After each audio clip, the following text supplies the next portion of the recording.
राम राम साथियों, कैसे आप सभी। उम्मीद करता हूँ कि आप सभी अच्छे होंगे और अपनी तैयारी में लगे होंगे। एक बार फिर से आपका इस ऑनलाइन प्लेटफॉर्म पर मैं स्वागत करता हूँ। मैं निखिल कुमार, आपका साथी, आपका टीचर, आपका अध्यापक, आपका ट्यूटर। एक बार फिर से आपका स्वागत करता हूँ और निरंतर अध्ययन और अध्यापन के क्रम में लगभग हर रोज मैं आपसे रूबरू होता ही रहता हूँ, किसी ना किसी वीडियो के माध्यम से और किसी ना किसी अन्य टॉपिक के माध्यम से।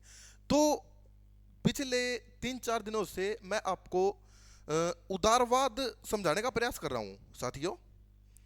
मैं प्रयास कर रहा हूं आपको उदारवाद एक, अगर थोड़ी सी अगर मैं बड़ी बात करूं तो आपकी यूनिट नंबर 1 जिसका नाम है सर राजनीति सिद्धांत।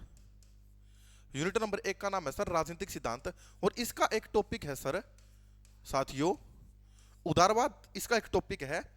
इस उदारवाद के कुछ पार्ट है, जैसे जैसे अगर बात की जाए सर्वप्रथम जो उदारवाद पैदा हो उसे कहा गया नकारात्मक उदारवाद। नकारात्मक उदारवाद, सकारात्मक उदारवाद, और इसी को फिर कह देते हैं इच्छा स्वेच्छातंत्रवाद, और फिर कहा जाता है उदार समतावाद।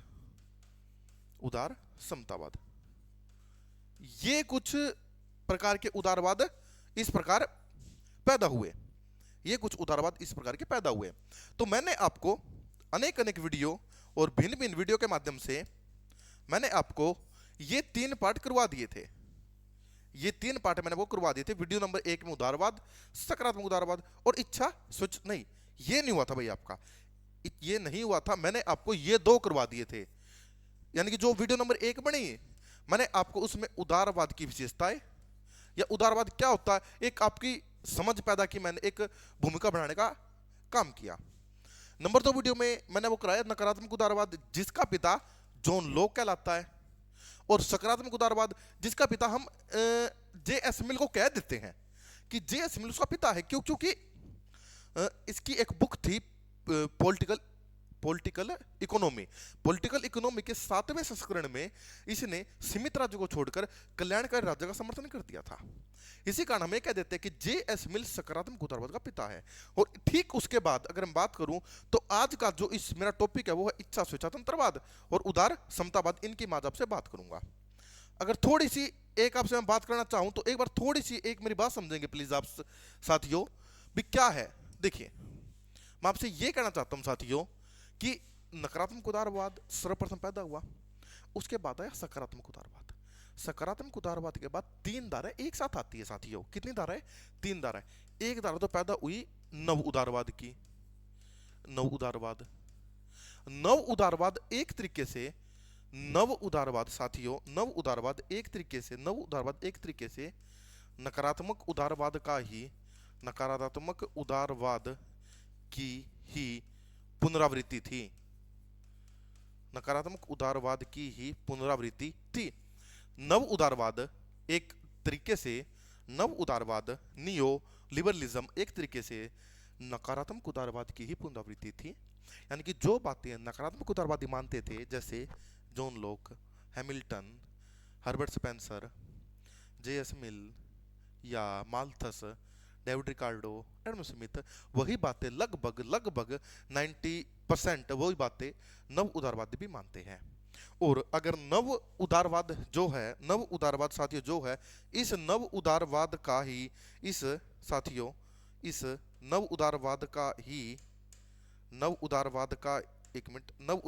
ही थोड़ा सा उग्र, या मैं कह देता हूं उग्र या सुधरा हुआ रूप ही इच्छा स्वेच्छातंत्रवाद है।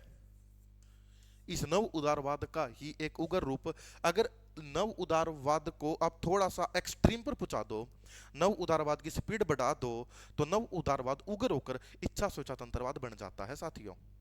नव उदारवाद की अगली परिणति, नव उदारवाद का अगला चरण ही इच्छा स्वेच्छातंत्रवाद है, अलग से नहीं है। लगभग इच्छा स्वेच्छातंत्रवादी और नव उदारवादी एक तरह की ही बातें मानते हैं, लेकिन इच्छा स्वेच्छातंत्रवाद उदारवाद के रूप में थोड़ा सा उग्र है और नव उदारवाद थोड़ा सा उदार प्रवृत्ति का है साथियों।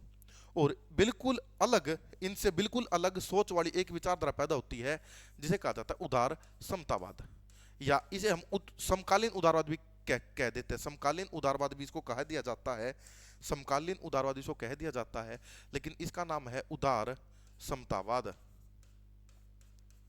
उदार समतावाद वही है जिसका पिता या जिसका समर्थक आपके और मेरे और हम सबके प्रिय दार्शनिक जॉन रोल्स इसके समर्थक है साथियों। जॉन रोल्स वही है जिनका मैंने आपको बताया, इन्हें पुस्तक लिखी थी ए थ्योरी ऑफ जस्टिस, और इन्होंने सर्वप्रथम जॉन लॉक उदारवाद के पिता कहलाए। जॉन लॉक के बाद उदारवाद में एक बड़ा परिवर्तन बेंथम ने किया। जॉन लॉक ने कहा कि राज्य की उत्पत्ति, देखो क्या है साथियों, एक बार इधर आओ, एक बार इसको थोड़ा स्किप करता हूँ, मैं आपको समझाता हूँ।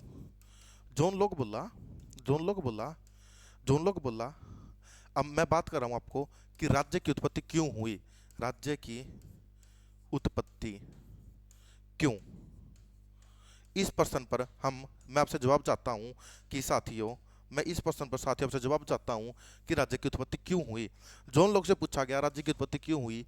जॉन लॉक बोला प्राकृतिक अधिकार की रक्षा के लिए, प्राकृतिक अधिकार की रक्षा के लिए, या कुछ मेरे साथी प्रोफेसर वो ये कह सकते हैं आपको कि संपत्ति की सुरक्षा के लिए, संपत्ति की सुरक्षा के लिए। तो साथियों बात एक ही है, संपत्ति की सुरक्षा के लिए। क्यों बात एक क्यों है, क्योंकि जॉन लॉक ने, बात एक इसलिए है क्योंकि जॉन लॉक ने 3 प्राकृतिक अधिकार बताए थे, नेचुरल राइट 3 बताए थे, जिसमें से एक है संपत्ति का अधिकार, एक है साथियों जीवन का अधिकार, और एक है साथियों स्वतंत्रता का अधिकार। या तो आप ये कहो कि जॉन लॉक के अनुसार राज्य की उत्पत्ति, जॉन लॉक के अनुसार राज्य की उत्पत्ति प्राकृतिक अधिकारों की रक्षा के लिए हुई है, ये बात भी आपकी ठीक है। या आप ये कह दो कि जॉन लॉक के राज्य की उत्पत्ति संपत्ति की सुरक्षा के लिए हुई, ये बात भी ठीक है, क्योंकि संपत्ति भी एक किस में आती है, संपत्ति भी प्राकृतिक अधिकारों में, नेचुरल राइट्स में साथियों आती है। इसी जॉन लॉक के बाद उदारवाद में एक बड़ा परिवर्तन किया जेरेमी बेंथम ने कहा कि राज्य की उत्पत्ति प्राकृतिक अधिकारों नहीं हुई है, क्योंकि प्राकृतिक अधिकार जैसी कोई भी चीज नहीं होती। तो बेंथम बोला प्राकृतिक अधिकार नहीं होते, अधिकार होते हैं कानूनी। एक ही तरह के अधिकारों को बेंथम ने मान्यता दी और ये बोला अधिकार एक ही प्रकार के होते हैं और जिन्हें कहा जाता है कानूनी अधिकार। फिर बेंथम से किसी ने पूछ लिया ये वाली बात कि बेंथम राज्य की उत्पत्ति क्यों हुई है। तो बेंथम बोला राज्य की उत्पत्ति हुई है उपयोगिता के लिए, उपयोगिता। बोला समाज के लिए सबसे जरूरी संस्था राज्य है, सबसे उपयोगी संस्था राज्य है, तो राज्य की उत्पत्ति है। बोला अधिकतम व्यक्तियों के अधिकतम सुख के लिए राज्य की आवश्यकता है, तो राज्य है। फिर बेंथम के परिवर्तन के बाद इसी उदारवाद में एक बड़ा परिवर्तन किया जॉन रोल्स ने। जॉन रोल्स से पूछा गया, वही प्रश्न आपका और मेरा एक ही प्रश्न है कि रोल्स राज्य की उत्पत्ति क्यों हुई। रोल्स बोला राज्य की उत्पत्ति हुई है न्याय देने के लिए, न्याय के लिए राज्य बना है, या न्याय के लिए राज्य की उत्पत्ति हुई है, या ये कह देता है कि उचितता, या ये कह देता है कि उचितता के रूप में न्याय। तो इसी जॉन रोल्स की मैं साथियों बात कर रहा था, मैं इर्द गिर्द नहीं जाऊंगा, मैं मेरे विषय के ऊपर रहूंगा। इसी जॉन रोल्स की बात कर रहा था कि राज्य की उत्पत्ति हुई है उचितता के रूप में न्याय, या लोगों को न्याय देने के लिए। तो इसी जॉन रोल्स को पिता कह दिया जाता है उदार समतावाद का। तो उदारवाद में 3 लोगों ने आमूलचूल परिवर्तन किए हैं। सर्वप्रथम तो जॉन लॉक ने, वो तो इसका पिता ही था, जॉन लॉक तो उदारवाद का। उसके बाद परिवर्तन किया है जेरेमी बेंथम ने, और उसके बाद परिवर्तन किया है जॉन रोल्स ने साथियों। ठीक है, अब मैं आगे बढ़ चलता हूँ। आज का जो मेरा विषय है, आज का जो मेरा टॉपिक है नव उदारवाद। नव उदारवाद की बात करते हैं, आपके साथ बारिश आ रही है और हम चाय का आनंद ले रहे हैं, और आप भी पढ़ रहे हो और हम भी पढ़ रहे हैं। अध्ययन और अध्यापन की प्रक्रिया साथियों जा रही है। देखिए नव उदारवाद साथियों, नव उदारवाद के बारे में बात होना, मैं एक नई स्लाइड लेकर बात करता हूं आपसे, बिल्कुल आराम से। देखिए मेरा कार्य ये क्या है, मेरा काम ये नहीं है कि आपको मैं अधिक से अधिक टॉपिक कराऊं या मैं आपको अधिक से अधिक सिलेबस करा दूं। मेरा काम ये नहीं है। मेरा काम है कि मैं आपको कम टॉपिक कराऊंगा, आपको कम सिलेबस कराऊंगा, लेकिन मैंने जो आपको करा दिया वो आपको और कहीं से करने की आवश्यकता नहीं पड़ेगी साथियों। मैं आपकी नींव से लेकर 4 मंजिला मकान तक उसके ऊपर खड़ा कर दूंगा, यानी कि आपको मैं जीरो से हीरो बनाकर छोड़ दूंगा। अगर आपको उदारवाद का वो भी नहीं पता था, इन 4 क्लासों के बाद आप उदारवाद के बारे में चाय की टपरी पर बैठकर बहस करने योग्य हो जाएंगे। आप बड़े बड़े प्रोफेसरों से बहस कर सकते हैं कि सर जॉन रोल्स सही था, बेंथम सही था, या जॉन लॉक सही था। सर आप इस योग्य में आपको बना दूंगा साथियों। बस बेशर्त बात एक ही है कि आप मेरे साथ जुड़े रहे इसी प्रकार, जिस पर आप अपना स्नेह प्यार लगाव दिखा रहे हैं, ऐसे ही प्यार दिखाते रहिए। बढ़ चलते हैं नव उदारवाद के नव उदारवाद की तरफ हम बढ़ चलते हैं। नव उदारवाद की अगर हम बात करें तो नव उदारवाद जो है साथियों, नव उदारवाद, मैं उम्मीद करता हूं आपके पास अपनी कॉपी और पेन साथ में होंगे, क्योंकि एक अच्छे विद्यार्थी की पहचान होती है उसके पास कॉपी रहे, उसके पास पेन रहे और वो पेन कॉपी के ऊपर चलता रहे। एक अच्छे, सजग और सरल विद्यार्थी की पहचान होती है। आप भी अपनी कॉपी और पेन को चलाते रहेंगे। मैं कह रहा था कि नव उदारवाद, नव उदारवाद नकारात्मक उदारवाद का ही, नव उदारवाद नकारात्मक उदारवाद का ही, नकारात्मक उदारवाद का ही सुधरा रूप है, सुधरा रूप है, सुधरा रूप है, या आप इसे कह सकते हैं इसी का उग्र रूप है, या आप कह सकते हैं कि नकारात्मक उदारवाद की ही चरम परिणति है, या आप कह सकते हैं नकारात्मक उदारवाद की ही पुनरावृत्ति है, या आप कह सकते हैं कि नकारात्मक उदारवाद के ही ये मानस पुत्र है। आप इनमें से कोई भी एक बात दे सकते हैं। मैं बात कहूं तो नकारात्मक उदारवाद का ही सुधरा हुआ रूप ही नव उदारवाद है, नियो लिबरलिज्म है। नव उदारवाद के कुछ थिंकर मैं एक बार आपके सामने प्रदर्शित करता हूं, उनके नाम आपके सामने लेकर आने का प्रयास करता हूं साथियों। उनमें से एक है हेयक, उनमें से एक है साथियों हेयक, उनमें से साथियों एक है मिल्टन फ्रीडमैन। इन सब के बारे में बड़े ही गहनता से इस वीडियो के माध्यम से बात करेंगे। एक है मिल्टन फ्रीडमैन है और एक है साथियों जेम्स बुकानन। साथियों एक है जेम्स बुकानन, एक है मिल्टन फ्रीडमैन है और जेम्स बुकानन है। साथियों ये तीन थिंकरों को ये कह दिया जाता है कि ये थिंकर नव उदारवाद से अभिन्न रूप से जुड़े हुए हैं। साथियों अगर नव उदारवाद की बात की जाए साथियों तो यह है राजनीतिक स्वतंत्रता की बजाय आर्थिक स्वतंत्रता पर अधिक ध्यान केंद्रित करता है। देखिए ये क्या कहता है, कहता है कि देखिए जो मूल थीम है उदारवाद की, जो उदारवाद की मूल थीम है उसके ऊपर तो ये रहेंगे स्टिक, ये कहेंगे कि जॉन लॉक हमारा पिता था, है और रहेगा। यानी कि जॉन लॉक की बात तो हम मानते ही हैं, लेकिन जॉन लॉक की बात में कुछ थोड़ा बहुत संशोधन भी कर देते हैं। ये कहते हैं कि राजनीतिक स्वतंत्रता की बजाय आर्थिक स्वतंत्रता जरूरी है, खुली अर्थव्यवस्था के पक्षधर है और पूंजीवाद का समर्थन करते हैं और वैश्वीकरण के प्रसार से भी ये लोग संतुष्ट है। साथियों वो कहते हैं संवैधानिक लोकतंत्र को भी स्वीकार करते हैं। एक सीमित अर्थ में लोक कल्याणकारी राज्य के भी पक्षधर, एक सीमित अर्थ में लोक कल्याणकारी राज्य के पक्षधर है। अधिकार चाहते ये उदारवादी और स्वतंत्रता चाहते ये व्यक्तिगत। इन सब को बातों को मैं कहने के बाद एक उदाहरण के माध्यम से आपको मैं समझाने का यहां पर प्रयास करूंगा। साथियों देखिए ये लोग क्या कहते हैं, ये कहते हैं कि जो व्यक्ति है साथियों, व्यक्ति क्या है उदारवाद के अनुसार, व्यक्ति है विवेकशील। व्यक्ति में साथियों क्या होता है, व्यक्ति में होता है विवेक। व्यक्ति क्या लगाता है, व्यक्ति लगाता है तर्क। और व्यक्ति क्या होता है साथ में, इन सब के साथ व्यक्ति होता है स्वार्थी। व्यक्ति होता है और स्वार्थी, और किसके बारे में सोचता है व्यक्ति सोचता है अपने हित के बारे में, व्यक्ति सोचता है अपने हित के बारे में, व्यक्ति विवेकशील होता है। इस बात को मानते हैं, लेकिन ये कहते हैं कि व्यक्ति ना दो प्रकार के पार्ट होते हैं। कहता है कि व्यक्ति दो प्रकार के काम करता है, कैसे, जैसे कहता है एक तो होता है बाजार का मामला, एक तो होता है मामला बाजार का, या मैं इसको थोड़ा सा और कहूं तो एक होता है मामला इकोनॉमिक्स का यानी कि अर्थव्यवस्था का, और एक मामला होता है साथियों समाज का। समाज का कहे तो मैं उसको कह सकता हूं कि एक मामला होता है साथियों सोसाइटी का। ये दो होते हैं मामले।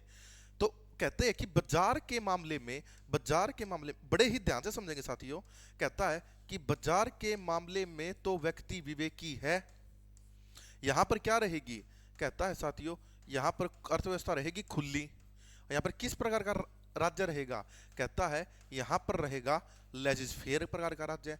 क्या राज्य हस्तक्षेप करेगा, नहीं, राज्य है हस्तक्षेपकारी रहेगा। साथियों राज्य कोई भी हस्तक्षेप, किसी भी प्रकार का हस्तक्षेप नहीं करेगा, राज्य अहस्तक्षेपकारी रहेगा। बाजार किसके मामले में बात कर रहा हूं, मैं कर रहा हूं केवल बाजार के मामले में। लेकिन जब ये समाज की बात करते हैं तो ये कहते हैं कि समाज के मामले में व्यक्ति इतना ज्यादा विवेकी नहीं होता। बाजार के मामले में देखिए यहां पर तो ये बात करते हैं सीमित राज्य की, यहां पर ये बात करते हैं सीमित राज्य की, लेकिन समाज के मामले में ये लोग बात करते हैं कल्याणकारी राज्य की। समाज के मामले में किस राज्य के पक्षधर है साथियों? ये समाज के मामले में ये वाले व्यक्ति ये कल्याणकारी राज्य के समर्थक है। इसलिए कहा जाता है कि ये कुछ हद तक कल्याणकारी राज्य के पक्षधर भी है। तो कुछ हद ये है, यानी कि जब समाज का मामला आ जाता है तो समाज में तो इन्हें चाहिए कल्याणकारी राज्य, लेकिन इनको अर्थव्यवस्था कैसी चाहिए, बाजार कैसा चाहिए? इनको बाजार चाहिए खुली अर्थव्यवस्था हो। क्या इसमें स्पर्धा होगी? बिल्कुल साथियों, बिल्कुल। कंपटीशन क्या होगा? खुला स्पर्धा होगा, पूर्ण कंपटीशन होगा। बाजार को कौन संचालन करेगा? बाजार को साथियों मांग व पूर्ति का नियम संचालित करेगा। मांग व पूर्ति का नियम संचालित करेगा। राज्य, क्या राज्य कीमतें तय करेगा? नहीं। कीमतें तय कौन करे? कीमतें कौन तय करेगा? कीमतें तय का अधिकार स्वयं बाजार को होगा, राज्य कीमतें तय नहीं करेगा। और बाजार के मामले में कहते हैं रोलिंग बैक द स्टेट और डाउन या डाउन साइजिंग ऑफ ब्यूरोक्रेसी, यानी कि राज्य अपने हाथ पीछे खींचेगा और राज्य अपनी ब्यूरोक्रेसी को बाजार के मामले से अलग रखेगा। तो राज्य ब्यूरोक्रेसी अपनी कहाँ चलाएगा? कहाँ पर अपनी ब्यूरोक्रेसी को उतारेगा? राज्य ब्यूरोक्रेसी को उतार सकता है कहाँ पर? समाज के मामले में इसकी राज्य की ब्यूरोक्रेसी चल सकती है, बाजार के मामले में इसकी ब्यूरोक्रेसी साथियों नहीं चलेगी। ये आपने पढ़ा नव उदारवाद साथियों। अब आगे बढ़ूं मैं। आगे देखिए, आगे आया है इच्छा स्वेच्छा तंत्रवाद। ये इसका ही थोड़ा सा उग्र रूप है, नव उदारवाद का ही सुधरा हुआ रूप है, नव उदारवाद की ही चरम परिणति है इच्छा स्वेच्छा तंत्रवाद। देखिए क्या कहता है ये ऐसे व्यक्ति इच्छा स्वेच्छा तंत्रवादी है ना, ये ऐसे व्यक्ति है जो कहते हैं कि राज्य नहीं होना चाहिए। देखिए एक बार दोबारा ऊपर आता हूं। यहां पर हम बात कर रहे थे नव उदारवाद की। नव उदारवाद किस तरह के राज्य की बात करता है? हमने ये बात नहीं की थी। नव उदारवाद किस तरह का राज्य चाहता है? नव उदारवाद सशक्त राज्य चाहता है। अपनी कॉपी के अंदर नोट डाउन करेंगे एक वर्ड, नव उदारवाद किस तरह का राज्य चाहता है? नव उदारवाद सशक्त राज्य चाहता है साथियों।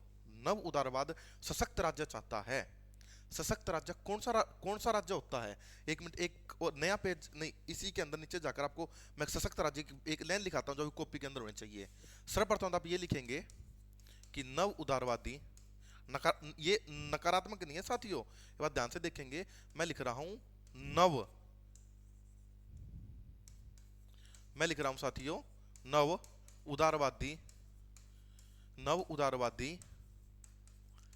नव उदारवादी साथियों सशक्त राज्य के साथियों नव उदारवादी सशक्त राज्य के पक्षधर होते हैं। ये आपने अपनी कॉपी के अंदर लिखा हुआ है, नहीं लिखा तो लिख लेंगे। नव उदारवादी सशक्त राज्य के पक्षधर होते हैं। मेरा टॉपिक, अब मैं ये बताना प्रयास कर रहा हूं सशक्त राज्य क्या होता है। देखो, जो राज्य कम काम करे, जो राज्य कम काम करे लेकिन जो काम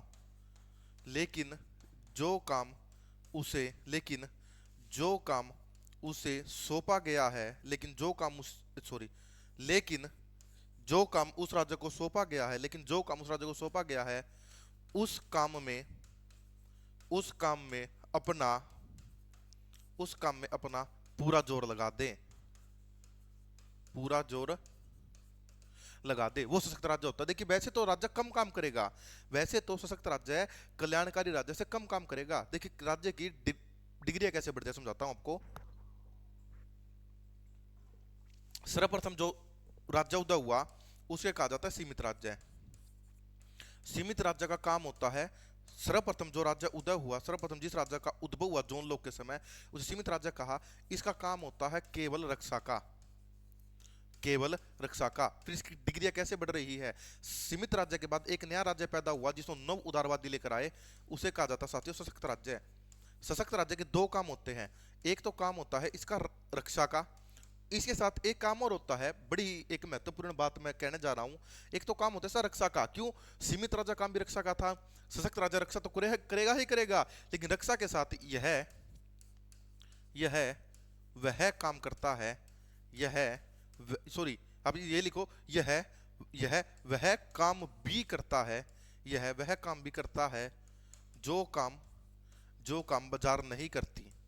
जो काम बाजार नहीं करती। देखिए सीमित राज्य में तो सारा काम, रक्षा को छोड़कर सारा काम किसके हाथों में छोड़ दिया, बाजार के हाथों में। लेकिन फिर हमने ये देखा जैसे जैसे बाजार शक्तिशाली हुई तो हमने ये देखा कि बाजार केवल वो काम करती है, पूंजीपति केवल वो काम करता है जहां पर पैसा हो, जहां पर लाभ हो। बिना लाभ के पूंजीपति कोई भी काम नहीं करता। अगर मान लीजिए एक रोड बनाना है हिसार से लेकर चंडीगढ़ तक का, एक रोड बनाना है हिसार से चंडीगढ़ तक का, अगर सरकार उसके लिए आवेदन निकाले तो हजारों की संख्या में आवेदन आ जाएंगे कि साहब हम रोड बना देंगे, हम रोड बना देंगे सर चंडीगढ़। क्यों? क्योंकि यहाँ पर लाभ है। क्यों? अगर वो रोड बनाएंगे ना, रोड बनाने के बाद टोल टैक्स लगाकर अपना पैसा वसूल सकते हैं कई गुना करके। क्यों? क्योंकि ये एक ऐसा रोड है जहां पर हमेशा ही जाम रहता है, बहुत अधिक व्हीकल यहाँ पर चलते हैं, यानी कि उनका पैसा वसूल हो सकता है। लेकिन इनको ये कह दे कि एक रोड बनाना है एक ढाणी से दूसरी ढाणी को जोड़ने के लिए, वहां पर इतने व्हीकल आते जाते नहीं है, लेकिन रोड बनाना वहां पर भी आवश्यक है। क्योंकि जो हमारे किसान भाई है, हमारे कृषक, मेरा जो कृषक भाई है, वो भाई जब खेत में जाता है या खेत से घर आता है तो रोड फुटा हुआ है, बाजार वो रोड नहीं बनाएगी। क्यों? क्योंकि वहां पर टोल टैक्स नहीं लगाया जा सकता। तो वो रोड बनाने का काम किसे करना पड़ेगा? राज्य को करना पड़ेगा। यानी कि राज्य काम तो करेगा कम, लेकिन जो भी काम राज्य को सौंपा जाए उस काम में अपना 100% लगा देगा, उसे कहा जाता है सशक्त राज्य। कि बहुत अधिक काम आपको नहीं करने हैं, आपको बहुत कम, आपको 100 में से 5 काम करने हैं, लेकिन जो काम, देखिए 100 में से 5 काम करने हैं, 95 काम बाजार करेगी। इधर समझिए कि टोटल 100 काम है, टोटल 100 काम है, 100 में से 95 काम तो करेगी बाजार, 100 में से 95 काम करेगी बाजार। राज्य को कितने काम कर रहे हैं? केवल 5, केवल 5। लेकिन इन 5 काम के अंदर राज्य अपना पूरा जोर लगा देना चाहिए। इसे कहते हैं कि छोटा लेकिन मजबूत राज्य है। यानी काम तो कम है लेकिन जो भी काम है वो बहुत शक्तिशाली तरीके से वो काम करने राज्य को। यानी कि जो काम बाजार नहीं करता वो काम राज्य को करना पड़ेगा। तो इस प्रकार राज्य की डिग्रियां बढ़ रही है। सबसे पहले राज्य हुआ सीमित राज्य है, फिर हुआ सशक्त राज्य है, और इसके बाद राज्य पैदा होगा कल्याणकारी राज्य। आगे होगा पैदा, अभी नहीं हो रहा है। इसके बाद राज्य पैदा हुआ कल्याणकारी राज्य। यहां पर सारा काम किसका था? बाजार का सारा काम था। यहां पर बाजार से कुछ काम लिया गया, कुछ काम बाजार को दिया गया, और यहां पर बाजार को बहुत कम काम दिया जाएगा, सारा काम राज्य अपने आप अडॉप्ट कर लेगा। इसलिए कहा जाता है कि सशक्त राज्य वह होता है जो राज्य कम काम करे, लेकिन जो काम उसे सौंपा गया है उस काम को करने में अपना पूरा जोर लगा दे राज्य है। ठीक है, यहां पर समझाया मैंने कि टोटल 100 काम है, 100 में से 95 काम तो करती है बाजार और 5 काम करता राज्य। लेकिन ये 5 काम करने में राज्य को अपना पूरा जोर लगा देना चाहिए। इसे कहा जाता है कमजोर लेकिन सशक्त राज्य। साथियों, सशक्त राज्य की बात करते हैं नव उदारवादी। उसके बाद आए इच्छा स्वेच्छा तंत्रवादी। इसमें है डेविड फ्रीडमैन और मूरे रोथरवर्ड। इच्छा स्वेच्छा तंत्रवादी की मैं बात कर रहा हूं। इच्छा स्वेच्छा तंत्रवादी में आए डेविड फ्रीडमैन, डेविड फ्रीडमैन और मूरे रोथरबर्ड या मूरे रोथरबर्ड। आप ये कहेंगे साथियों कि कुछ देर पहले सर आपने डेविड फ्रीडमैन की जगह एक नाम और लिया था, आपने सर एक नाम लिया था नव उदारवादियों में मिल्टन फ्रीडमैन। आपने एक नाम लिया था सर मिल्टन फ्रीडमैन। बिल्कुल सही, मैंने एक थोड़ी देर पहले एक नाम लिया था मिल्टन फ्रीडमैन। मिल्टन फ्रीडमैन तो है नव उदारवादी, मिल्टन फ्रीडमैन तो है नव उदारवादी, और डेविड फ्रीडमैन है इच्छा स्वेच्छा तंत्रवादी। मिल्टन फ्रीडमैन है पिता और डेविड फ्रीडमैन है इसका बेटा। ये पिता और पुत्र की जोड़ी है मिल्टन फ्रीडमैन और डेविड फ्रीडमैन की। लेकिन पिता मिल्टन फ्रीडमैन तो नव उदारवादी है और बेटा डेविड फ्रीडमैन वो है इच्छा स्वेच्छा तंत्रवादी। ये कहते हैं कि राज्य कोई भी काम नहीं करेगा, राज्य कोई भी काम नहीं करेगा, राज्य कोई भी काम नहीं करेगा, राज्य रक्षा का काम भी नहीं करेगा। अब ये लोग कहते हैं साथियों, ये लोग कहते हैं कि राज्य कोई भी काम नहीं करेगा, राज्य की शक्तियों को एकदम न्यूनतम कर देते हैं, राज्य रक्षा का काम भी राज्य नहीं करेगा। सारा का सारा काम कौन करेगी? सारा का सारा काम बाजार अपने आप करेगी। राज्य रक्षा का काम भी साथियों यहां पर नहीं करेगा। यानी कि एकदम से राज्य को कमजोर और राज्य की समाप्ति के संदेश यहां तक मिलते हैं। और इन दोनों को कहा जाता है साथियों, इन दोनों को कहा जाता है अराजकतावादी।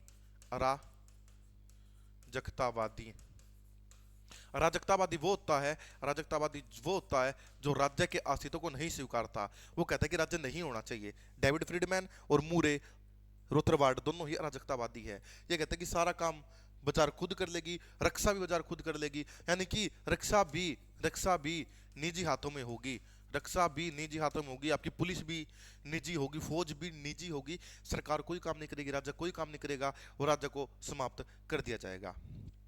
ये कहते हैं कि जो इच्छा स्वेच्छातंत्रवादियों का एक मुख्य तर्क है वो है फिसलन वाली चढ़ाई। इच्छा स्वेच्छातंत्रवादियों का एक मुख्य तर्क है, उसे कहता है, कहा जाता है फिसलन वाली चढ़ाई। इसे समझाने का प्रयास करता हूं। ये कहते हैं फिसलन वाली चढ़ाई, और इसमें कहा जाता है दास्ता का मार्ग। ये कहते हैं कि फिसलन वाली चढ़ाई का मतलब होता है कि राज्य के पास दो दो चीज है साथियों, समझने का प्रयास करेंगे। राज्य के पास दो चीज है, एक तो राज्य को स्थापित करनी होती है समानता, और एक साथियों राज्य को स्थापित करनी होती है स्वतंत्रता। राज्य को समानता और राज्य को स्वतंत्रता, दो चीजें स्थापित करनी होती है। अगर राज्य स्वतंत्रता स्थापित करना चाहता है, स्वतंत्रता के ऊपर चढ़ना चाहता है, जितना अधिक स्वतंत्रता के ऊपर चढ़ेगा राज्य समानता में उतना ही फिसल जाएगा। अगर राज्य समानता स्थापित करने का प्रयास करेगा तो राज्य स्वतंत्रता में फिसल जाएगा। यानी कि राज्य अगर स्वतंत्रता पकड़ने की कोशिश करेगा तो राज्य समानता में फिसलता जाएगा। अगर राज्य समानता की कोशिश करेगा तो राज्य स्वतंत्रता में फिसलता जाएगा, और राज्य स्वतंत्रता की कोशिश करेगा तो राज्य समानता में फिसलता जाएगा। तो ये बात है साथियों स्वतंत्रता और समानता के मामले में। इसे कहा जाता है फिसलन वाली चढ़ाई। जितना अधिक स्वतंत्रता के ऊपर चढ़ोगे उतना ही समानता में फिसल जाओगे, और जितना अधिक समानता में चढ़ोगे उतना अधिक स्वतंत्रता में फिसल जाओगे। ठीक है, और ये दास्ता का मार्ग पैदा करती है। दास्ता का मार्ग पैदा करती है क्यों? ये कहते हैं कि दास्ता का मार्ग इसलिए पैदा होता है क्योंकि राज्य बहुत अधिक समानता देने के चक्कर में स्वतंत्रता का गला घोट देता है, और जिस समाज में स्वतंत्रता नहीं होती वो दास्ता के समान होती है। राज्य बहुत अधिक समानता देने के चक्कर में स्वतंत्रता का गला घोट देता है, और राज्य बहुत अधिक स्वतंत्रता देने के चक्कर में समानता का गला घोट देता है, जिससे बहुत अधिक असमानता पैदा हो जाती है। इसलिए कहा जाता है दास्ता का मार्ग, रोड टू सर्फडम।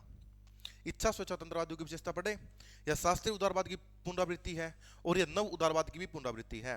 राज्य की बजाय व्यक्ति पर बल दिया जाता है। स्वतंत्र, देखिए आपको एक बात तो यहाँ पे समझ में आ गई होगी ना, जब मैं आपको इतना बताने का प्रयास कर रहा हूं कि एक पर चढ़े तो दूसरी पर फिसल जाता है, तो आपको एक चीज और समझ में आ गई होगी, स्वतंत्रता और समानता, स्वतंत्रता और समानता एक दूसरे के शत्रु समझे जाते हैं। यहाँ पर एक दूसरे के शत्रु है। किसमें शत्रु है? इच्छा स्वेच्छातंत्रवाद में स्वतंत्रता और समानता को एक दूसरे का शत्रु समझा जाता है। समानता पकड़ोगे स्वतंत्रता चली जाएगी, स्वतंत्रता पकड़ोगे समानता चली जाएगी। वितरणात्मक न्याय के विरोधी, एक बड़ा पॉइंट यहां पर सामने निकल कर आ रहा है साथियों, वितरणात्मक न्याय, और एक नई चीज सीखने का आज आपको मौका मिल रहा है, तो सीख लेंगे वितरणात्मक न्याय क्या होता है। वितरणात्मक न्याय, वितरणात्मक न्याय का मतलब होता है साथियों की सरकार, देखिए समाज में दो तरह के वर्ग होते हैं, एक होता है अमीर लोग और एक होते हैं गरीब लोग। सरकार क्या करती है? सरकार हमेशा दोनों के अंदर साधन, दोनों को साधने की कोशिश करती है। सरकार अमीर लोगों पर टैक्स लगाती है और उस टैक्स का प्रयोग कल्याणकारी योजनाओं के माध्यम से गरीबों तक पहुंचाती है। सरकार अमीर लोगों पर अधिक से अधिक टैक्स, अधिक से अधिक कर लगाकर गरीब लोगों तक पैसा पहुंचाती है, योजना पहुंचाती है। जब सरकार ऐसा करती है तो इसे कहा जाता है पुनर्वितरण या वितरण करना।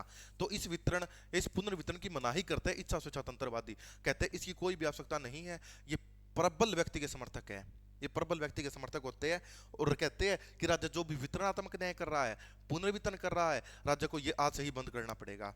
और समाजवाद व्यक्ति की स्वतंत्रता के लिए संकट है और समाजवाद को नहीं मानते साथियों। सीमित राज्य के समर्थक है, लेजिस्लेचर के समर्थक है, रात्रि प्रहरी राज्य के समर्थक है, मिनिमल स्टेट के समर्थक है, और एलपीजी के समर्थक है साथियों। एलपीजी यानी कि लिबरलाइजेशन, प्राइवेटाइजेशन और ग्लोबलाइजेशन, उदारीकरण, निजीकरण और वैश्वीकरण के ये प्रबल समर्थक है साथियों। अरे कुछ और मैं बात करूं इनकी, यानी कि कुछ और अगर मैं आपको इच्छा स्वतंत्रवादी बताऊं तो उसमें से एक है एफ.ए. हेयक। अब 5 मिनट की थोड़ी वीडियो को बिल्कुल ध्यान से देखेंगे आप। एक है एफ.ए. हेयक। एफ.ए. हेयक की बुक है The Road to Serfdom. FA.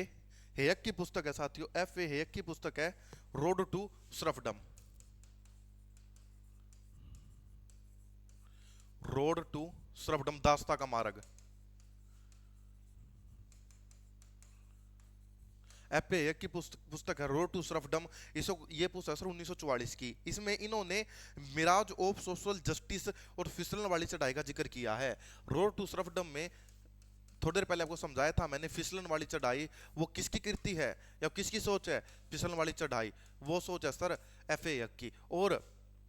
और ये कहते हैं कि सामाजिक न्याय मृग मरीचिका के रूप में, मृग कैसे लिखते हैं यार इसको, ऐसे लिखता मृग मरीचिका के रूप में सामाजिक न्याय।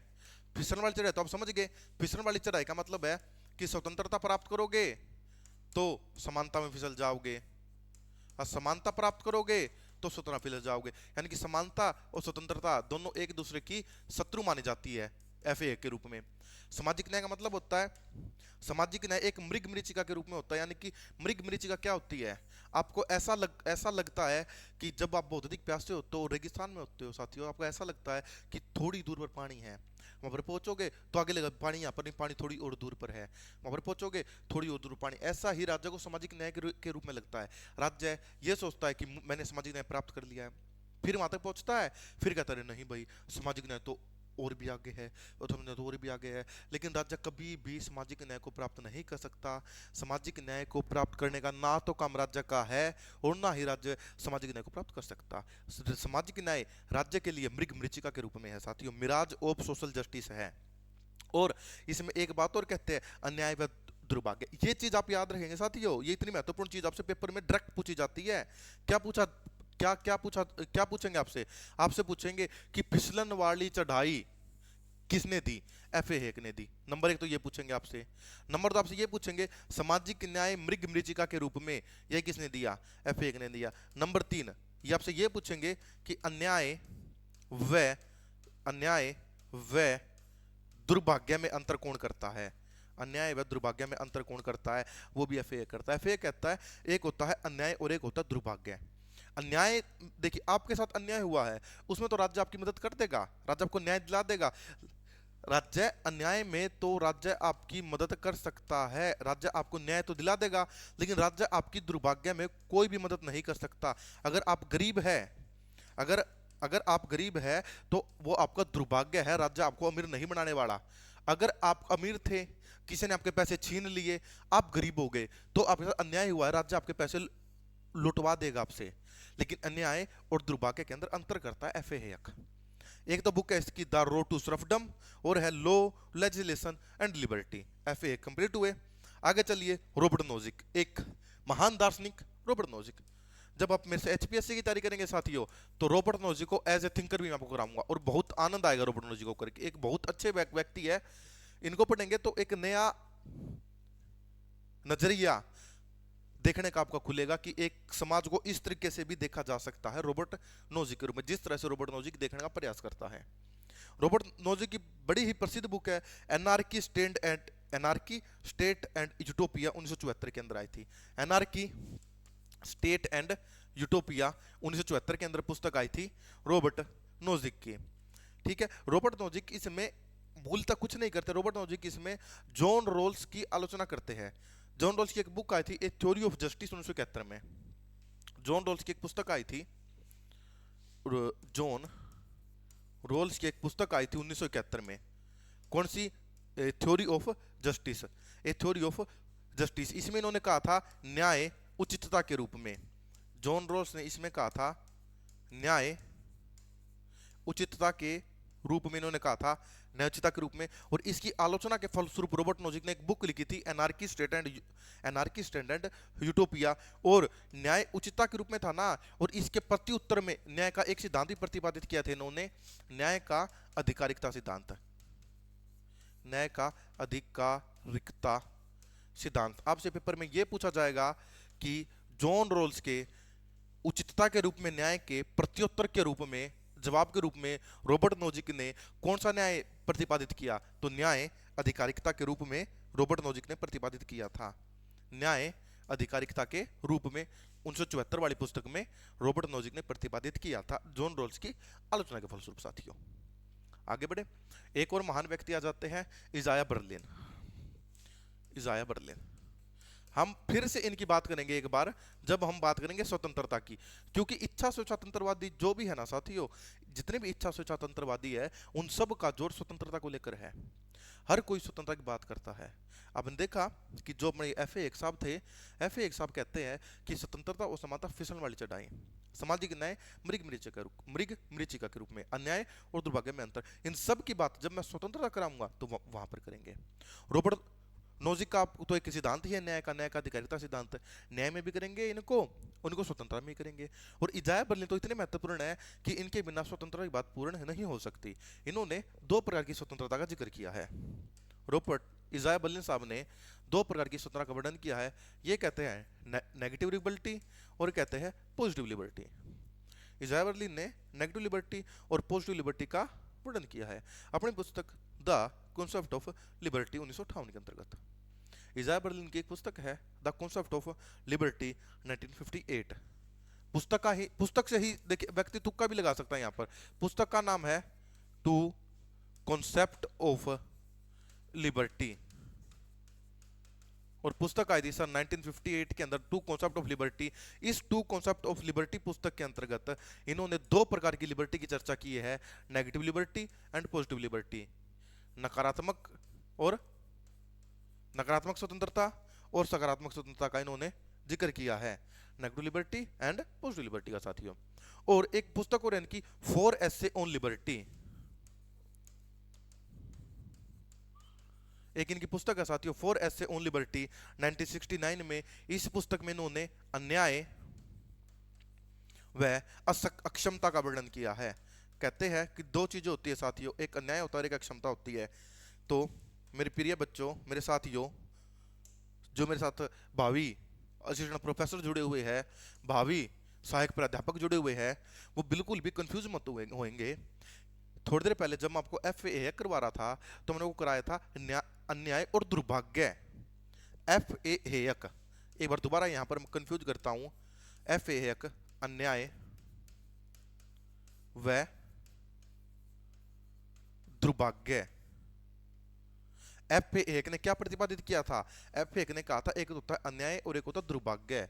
लेकिन तो भावी प्रोफेसर हो, यहाँ पर मैं आपको वर्णित कर रहा हूँ इजाया बर्लिन को, और इजाया बर्लिन साहब कहते हैं अन्याय व अक्षमता। बिल्कुल भी कंफ्यूज नहीं होना है, दो बातें हैं और दो थिंकर आपके सामने हैं। क्या है दो थिंकर? FAA कहते हैं, एक कलर चेंज करता हूं आपके लिए, आपको अच्छा लगे। FAA कहते हैं अन्याय और दुर्भाग्य। एक होता है अन्याय और एक होता है दुर्भाग्य, FAA कहता है। मैंने समझा भी दिया आपको। और इजाया बर्लिन कहते हैं अन्याय व अक्षमता। कंफ्यूज मत होना, आपसे पूछे अन्याय व अक्षमता और आप लगाया हुआ FAA, दोनों चीजें अलग अलग है साथियों। FAA और ये बर्लिन कहते हैं अन्याय व अक्षमता। कहते हैं कि कोई व्यक्ति, देखो वही बात है यार, देखो कहता है कि अगर आप गरीब है, अगर कोई भी XYZ व्यक्ति गरीब है, कोई गरीब है, ऐसे नहीं समझो आप इसको, ऐसे समझो कि राज्य है ना, राज्य अगर आपके साथ अन्याय हुआ है तो राज्य आपकी मदद कर सकता है। लेकिन आप अक्षम है, आपके अंदर स्किल ही नहीं है, तो राज्य क्या मदद करेगा आपकी? आप गरीब है, आपकी अक्षमता के कारण आप सक्षम ही नहीं थे, गरीब आप सक्षम ही नहीं हो अमीर बनने के, आप में उतनी क्षमता ही नहीं है कि आप पैसा कमा सको, तो राज्य थोड़ी आपको पैसा देगा भाई कमा कर। अगर आपने पैसा कमाया, आप में क्षमता थी, आप में स्किल थी, आपने पैसा कमाया, कोई अन्य व्यक्ति आपसे पैसा छीन कर ले गया तो आपके साथ अन्याय हुआ है, तो राज्य आपकी अन्याय मदद करेगा, अक्षमता मदद नहीं करेगा। इजाया बर्लिन साहब ये कहते हैं कि यहाँ आपके सामने एक खुला रोड है, एक खुला रोड आपके सामने है, आप उस पर भागो, दौड़ो और जॉब प्राप्त कर लो। जो भी व्यक्ति अधिक तेज दौड़ेगा उसको प्राप्त हो जाएगा। अगर किसी के अंदर क्षमता ही नहीं है दौड़ने की, सांस फूल जाते हैं 2 मिनट बाद ही, तो राज्य उसमें कुछ नहीं कर, राज्य आपके सांस नहीं देगा आपको, ठीक है। राज्य आपको एक रोड प्रदान कर सकता है जिसमें कंकड़ पत्थर नहीं होंगे, एक साफ रोड होगा, कह सकते हैं कि राज्य आपको परिस्थितियां प्रदान कर सकता है, राज्य आपको माहौल प्रदान कर सकता है अच्छे तरीके से जीवन यापन करने का। यानी कि वही माहौल तो अंबानी को मिला, वही माहौल आपको और मेरे को मिला। उसी माहौल के अंदर मेहनत करके कोई व्यक्ति अंबानी बन गया, कोई व्यक्ति निखिल कुमार बन गया और कोई व्यक्ति कुछ भी नहीं कर पाया। ये बात होती है साथियों, राज्य आपको माहौल प्रदान कर सकता है, राज्य आपको क्षमता आपके अंदर नहीं बढ़ सकता, राज्य आपको स्किल नहीं दे सकता, तो कहता है एक होता है अन्याय और एक होती है अक्षमता। राज्य अन्याय में आपकी मदद कर सकता है, अक्षमता में राज्य आपकी मदद नहीं कर सकता। इजाया बर्लिन साहब ये कहते हैं, और उसी प्रकार FAA भी ये कहते हैं कि अन्याय में तो राज्य आपकी मदद कर देगा, लेकिन दुर्भाग्य है आपका, राज्य दुर्भाग्य में मदद थोड़ी करेगा भाई। आप गरीब है, आपके दुर्भाग्य के कारण, आप भगवान ने आपको गरीब पैदा किया, ये आपका दुर्भाग्य था। FAA कहता है आप गरीब है क्योंकि आप अक्षम है, ठीक है। इजाया बर्लिन ये कहते हैं। आगे बढ़े। एक जबरदस्त व्यक्ति और आते हैं, मिल्टन फ्रीडमैन। डेविड फ्रीडमैन के पिता मिल्टन फ्रीडमैन आते हैं। मिल्टन फ्रीडमैन क्या कहते हैं देखेंगे, ये अगले व्यक्ति के रूप में है मिल्टन। मिल्टन फ्रीडमैन साहब एक पुस्तक लिखते हैं, कैपिटलिज्म एंड फ्रीडम, 1962 में, कैपिटलिज्म एंड फ्रीडम। उसमें एक जबरदस्त बात कहते हैं, एक जबरदस्त बात कहते हैं कि अगर, अपनी कॉपी के अंदर ये बात नोट होनी चाहिए और अपने घर ये बात लेकर जाएंगे आज की, अगर अगर स्वतंत्रता अपना जीवन जीना चाहती है, अगर स्वतंत्रता अपना जीवन जीना चाहती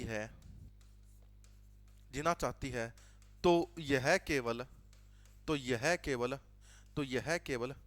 पूंजीवादी यह केवल पूंजीवादी अर्थव्यवस्था में ही हो सकता है। यह केवल पूंजीवादी अर्थव्यवस्था में ही हो सकता है। अगर स्वतंत्रता समाप्त होना नहीं चाहती तो वह केवल, सीधी सी बात ये है यार, कहता है कि पूंजीवादी अर्थव्यवस्था में ही आप स्वतंत्रता का आनंद ले सकते हैं। समाजवादी अर्थव्यवस्था में स्वतंत्रता का गला घोट दिया जाता है, क्योंकि समाजवादी राज्य समानता को प्रेम करते हैं और पूंजीवादी राज्य स्वतंत्रता को प्रेम करते हैं साथियों। ठीक है, कहते हैं कि पूंजीवाद और स्वतंत्रता एक दूसरे के पूरक है। पूंजीवाद और स्वतंत्रता एक दूसरे के पूरक है साथियों। पूंजीवाद और स्वतंत्रता एक दूसरे के पूरक है साथियों। आगे देखिए, मूरे रोथरवार्ड, जो हमने पढ़ा, मूरे रोथरवार्ड इतना बड़ा अराजकतावादी है। ये कहता है राज्य की कोई आवश्यकता ही नहीं है, राज्य को समाप्त कर दो, राज्य की कोई भी आवश्यकता ही नहीं है, इसको समाप्त कर दो साथियों।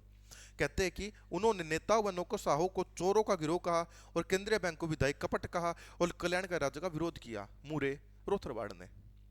ठीक है, आपके हुए ये, मैंने वो करा दिया भाई साथियों। हमने इच्छा स्वतंत्रवाद हमने कंप्लीट कर लिया। और जैसे ही हम इसके आगे बढ़ेंगे, जैसे हम आगे बढ़ते हैं तो हम करने का काम करते हैं साथियों उदार समतावाद को, जिसका पिता जॉन रॉल्स को कह दिया जाता है उदार समतावादी साथियों। उदार समतावादी की बात करूं मैं, अगर मैं साथियों बात करूं उदारवाद के चौथा पार्ट जो भी चल रहा है, उदार, क्या लिखा गया, उदार समतावाद। उदार समतावाद सकारात्मक उदारवाद का ही सुधरा रूप है। उदार समतावाद सकारात्मक उदारवाद का ही सुधरा रूप है, या उदार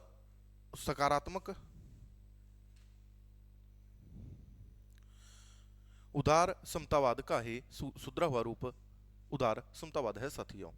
जैसे उदार समतावाद राज्य की बात करता है कि राज्य कुछ काम कर सकता है, राज्य कल्याणकारी होना चाहिए। J.M. किस ने कल्याणकारी राज्य को प्रतिपादित किया और आर्कबिशप सैंपल था, आर्कबिशप ने कल्याणकारी राज्य का शब्द प्रथम बार प्रयोग किया।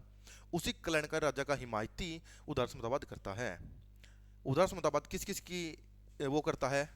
उदार समतावाद दो चीजों की पैरवी करता है। सर्वप्रथम यह पैरवी करता है कल्याणकारी राज्य की, कल्याणकारी राज्य की पैरवी करता है उदार समतावाद, और पैरवी करता है समानता की, और पैरवी करता है, नहीं उचितता के रूप में नहीं तो यहाँ नहीं लिखेंगे, आगे लिखेंगे, कल्याणकारी राज्य की पैरवी करता है और समानता की पैरवी करता है, इनका समर्थन करता है।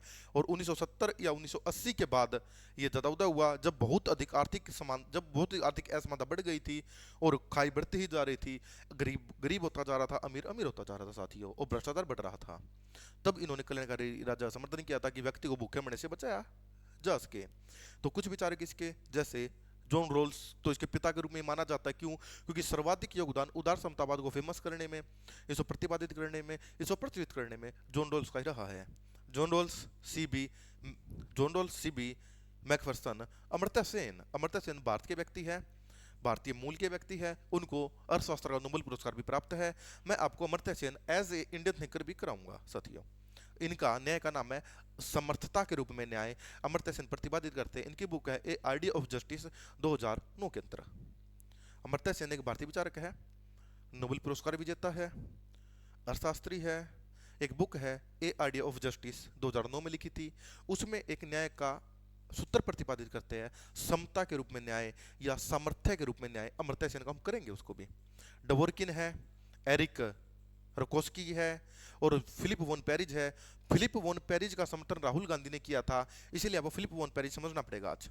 सर्वप्रथम जो समझ लेते हैं, फिर उसकी बात करते हैं। कुछ विशेषताएं, कहता है कि सकारात्मक उदारवाद की पुनरावृत्ति है, नकारात्मक और सकारात्मक अधिकारों का मिश्रण है, तात्विक न्याय में विश्वास रखता है, समानता और स्वतंत्रता, कहता है कि समानता और स्वतंत्रता एक दूसरे के पूरक है।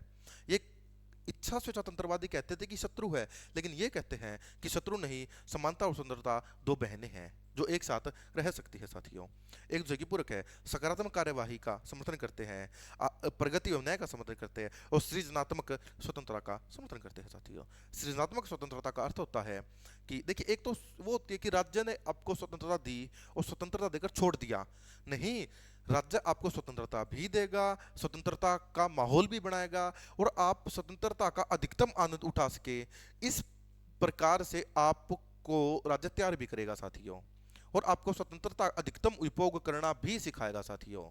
ठीक है, ये राज्य के तार्किक हस्तक्षेप को मानते हैं, स्वतंत्रता और समानता दोनों को बहने कहते हैं और कल्याणकारी राज्य का समर्थन करते हैं। और सबसे बड़ी बात तो इनकी, देखिए सबसे बड़े 2 पॉइंट है साथियों इनके, उदार समतावादी जो है ना, इनके 2 पॉइंट सबसे बड़े हैं, वो एक बार आप देखेंगे कौन से। सर्वप्रथम तो इनका एक कोट है कि स्वतंत्रता व समानता,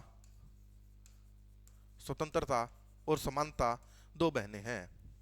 दूसरा, कल्याणकारी राज्य का समर्थन, कल्याणकारी राज्य का समर्थन, तार्किक राज्य के तार्किक हस्तक्षेप का समर्थन, सृजनात्मक स्वतंत्रता, सृजनात्मक स्वतंत्रता का समर्थन राज्यों साथियों। ये कुछ उदार समतावाद की बातें हैं।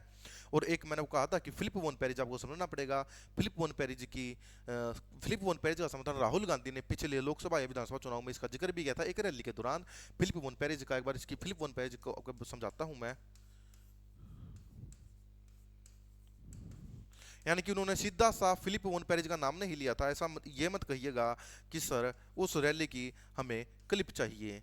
फिलिप वॉन पेरिज का उन्होंने सीधा नाम नहीं लिया, लेकिन उन्होंने उस रैली के अंदर जो टॉपिक समझाने का प्रयास किया था श्रीमान राहुल गांधी ने, राहुल गांधी ने जो टॉपिक समझाने का प्रयास किया था फिलिप वॉन पेरिज का, वही जो राहुल गांधी टॉपिक समझाना चाहते थे, वो बात कहीं ना कहीं फिलिप वॉन पेरिज ने भी कही है। ये कहता है बुनियादी आय। फिलिप वॉन पेरिज साहब बुनियादी आय का संबंध करते हैं, यानी कि ये कहते हैं कि अगर आपको व्यक्ति को गरीबी से ऊपर उठाना है, अगर राज्य को सही में कल्याणकारी गतिविधियां संचालित करनी है, राज्य को सही में कल्याणकारी होना है, तो उसको एक बुनियादी आय तय कर देनी चाहिए कि इतनी आय तो प्रत्येक व्यक्ति की होगी ही होगी, इससे कम आय में व्यक्ति अपना जीवन यापन नहीं कर सकता। एक बुनियादी आय सभी व्यक्तियों की तय होनी चाहिए साथियों। उसी बुनियादी आय का कॉन्सेप्ट दिया था फिलिप वॉन पेरिज ने, और राहुल गांधी जी ने भी, श्रीमान राहुल गांधी ने भी एक रैली के दौरान इस बात को कहा कि भारत सरकार जल्द से जल्द ये तय करे कि भारत के अंदर किसी भी व्यक्ति की बुनियादी आय कितनी हो सकती है और कितनी बुनियादी आय होनी चाहिए।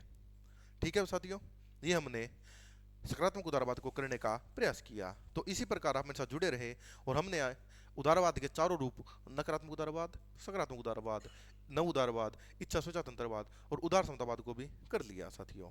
इतना करने के बाद आज आपके लिए मैं कुछ एक कविता जो मेरे को एक अच्छी लगी, आपके साथ लिए मैं लेकर, मैंने कहीं पर सुनी थी, शायद राजस्थान के कोई पुलिस अफसर है, वो कहीं पर ये कविता सुना रहे थे। मैं उन पुलिस अफसर का नाम तो मैं नहीं जान पाया, उन श्रीमान का क्या नाम है, महोदय का मेरे को नाम तो नहीं पता है, लेकिन मेरे को कविता बहुत अच्छी लगी। मेरी नहीं है, उन पुलिस अफसर की है, जैसे नाम पता चलेगा आपको मैं बताऊंगा। ये कहते हैं कि जिंदगी में गिरावट नहीं आनी चाहिए साथियों, जिंदगी में गिरावट नहीं आनी चाहिए। जो व्यक्ति बड़ा उद्देश्य लेकर चलता है, जिस व्यक्ति का उद्देश्य बड़ा होता है, वो यह सोचते हैं, जिन व्यक्तियों का उद्देश्य बड़ा है, छोटा मोटा उद्देश्य नहीं, एक बड़ा विजन लेकर जो व्यक्ति चलता है, एक बड़ा उद्देश्य अपने साथ लेकर जो व्यक्ति चलता है, वो यह सोचते हैं तू ही नहीं गिरा, ये भी गिरा है, वो भी गिरा है, सब गिरे हैं। कहते कि अगर आप असफल होते हैं ना, तो वो कहते हैं कि तू ही नहीं गिरा, वो भी गिरा है, मैं भी गिरा हूं, तू भी गिरा है, ये सब गिरे हैं। मान गिरता है, सम्मान गिरता है और बच्चों की नादानी से खानदान गिरता है। और अभिमान का गिरना तो तय है, अभिमान का गिरना तो तय है, तो फिर गिरने में काहे का भय है। अभिमान का गिरना तो साथियों तय है, तो फिर गिरने में काहे का भय है। सुबह ओस गिरती है, दोपहर को धूप गिरती है, शाम को छाव गिरती है। तो गिरना तो जीवन का कर्म है, तो गिरने में काहे की शर्म है साथियों। गिरना तो जीवन का कर्म है, तो गिरने में काहे की शर्म है। और जिंदगी के हर क्षेत्र में गिरावट जारी है, अब तो तेरे उठने की बारी है। जिंदगी के हर क्षेत्र में गिरावट जारी है, बहुत गिर चुके हैं, अब तो तेरे उठने की बारी है। और वह तो उठ गया था, और साथियों वह व्यक्ति तो उठ गया था जो फिसल के गिरा था, वह ना उठ सका जो नजरों में गिरा था साथियों। वह व्यक्ति तो उठ गया था जो फिसल के गिरा था, और साथियों वह व्यक्ति नहीं उठ पाया जो व्यक्ति नजरों में गिरा था साथियों। बिल्कुल सही। तो अगर आपको भी बार बार जीवन के अंदर असफलता देखनी पड़े तो कोई बात नहीं भाई साथियों, मैं एक मेरे उदाहरण के माध्यम से आपका बहुत अधिक समय ना लेते हुए, मैं समझता हूँ कि समय बहुत मूल्यवान है। और बापू ने भी कहा था कि पश्चिमी सभ्यता वैसे तो बापू पश्चिमी सभ्यता का अनादर करते थे, अच्छा नहीं मानते थे। पश्चिमी सभ्यता की बहुत अधिक उन्होंने आलोचना की, उनको एक शैतानी सभ्यता और एक सांप का बिल भी कहते, लेकिन वो कहते थे कि पश्चिमी सभ्यता से अगर आप कुछ सीख सकते हैं तो आप सीख सकते हैं समय की पाबंदी, कि समय पर पहुंचना, समय पर आना, समय पर जाना। तो उसी प्रकार मैं आपका बहुत अधिक समय तो व्यर्थ नहीं करूंगा, लेकिन एक छोटा सा आखिरी की 1 मिनट मेरे उदाहरण से समझाने का प्रयास करता हूँ साथियों। मैंने मेरे जीवन के अंदर बहुत असफलताएं देखी है। जितने पेपर आप देने की सोचते हैं, मैंने उतने पेपर, बहुत अधिक पेपर दिए हैं साथियों, अलग अलग स्ट्रीम में। अगर मैं आपको जो यूजीसी नेट करवा रहा हूँ, मैं भावी प्रोफेसर, मैं मानता हूँ कि भावी प्रोफेसर, भावी असिस्टेंट प्रोफेसर और भावी सहायक प्राध्यापक मेरी ये वीडियो देख रहे हैं और मेरे से रूबरू हो रहे हैं।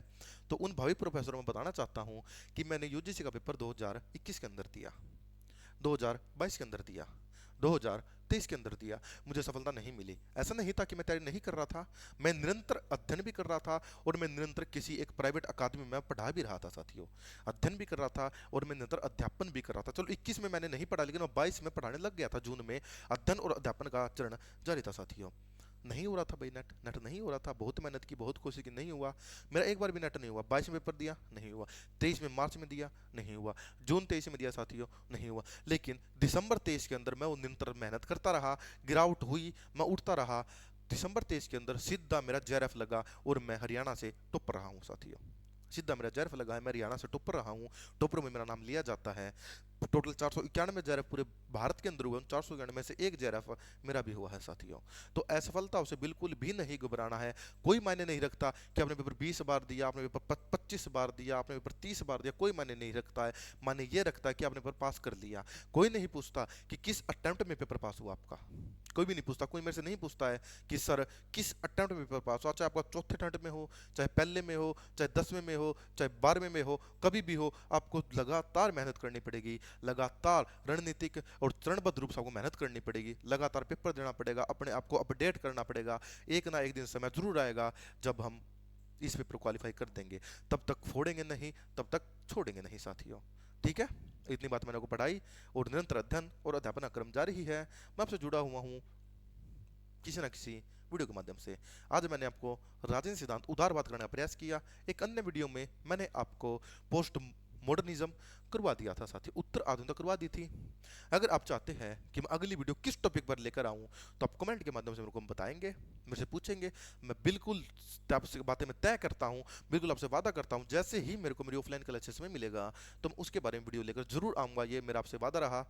ठीक है, मैं आपसे मिलता हूं बहुत जल्द। तब तक के लिए नमस्कार, जय हिंद।